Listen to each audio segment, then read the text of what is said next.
Patungkol sa interaksyon ng demand at supply. Ano nga ba ang demand at supply? Ang demand ay tumutukoy sa dami ng produkto o serbisyo na gustong bilihin ng mamimili sa isang partikular na presyo at panahon. So, ang demand naman ay ito yung mga gustong bilihin natin mga Pilipino. Mga tayo mga mamimili. Tayo yung mga partikular na namimili. So, supply naman. Ang supply naman ay tumutukoy sa dami ng produkto o serbisyo na handa at maaaring ibenta ng mga producer sa isang partikular na presyo at panahon.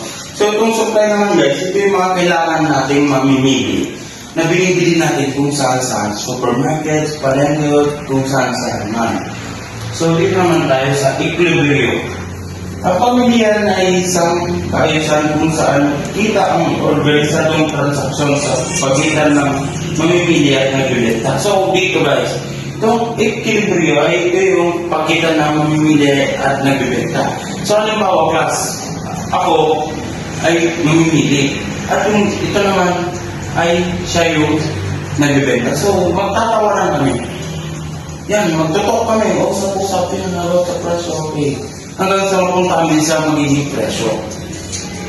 So, ang napagkasundang presyo ay tinatawag na equilibrium presyo. So, yun.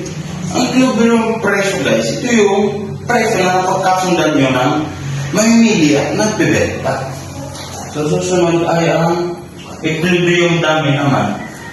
Ang bilang o dami ng produkto o servisyo handang bilhin ng mga mamimili, handang pagbili ng mga nabibenta sa halagang napagkasunduan. So, dito naman class, ito na yung tinatawag na handa mo ng bilhin yung sa presyo. Kung ang tinatawag ay equilibrium dami.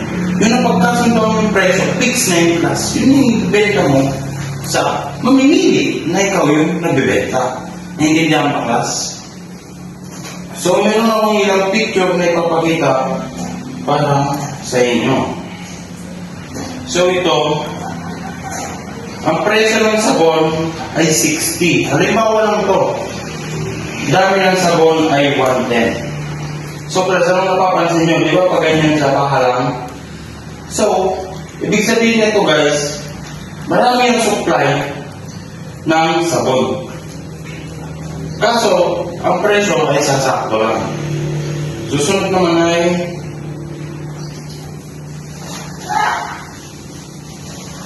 presyo ng sabon pa rin. Ganun pa rin class. Sa pamimigilan ng graph ng supply ay may papakita ang interaksyon ng demand at supply sa punto ng equilibrium kalabisan. Ang punto ng kultura ay punto ng equilibrium. So ito, magkakaroon ka ng isang graphing. At magkakaroon naman dito ng isang solving guys. Magkakaroon tayo solving because kasi dito guys, pupunta yung ating 120 GPT QD dito plus at ito yung magiging total mag-minus ka dito is equal to 30. So, hindi dyan mabas. So, ito pa yung isa 120 dp to 120 dp.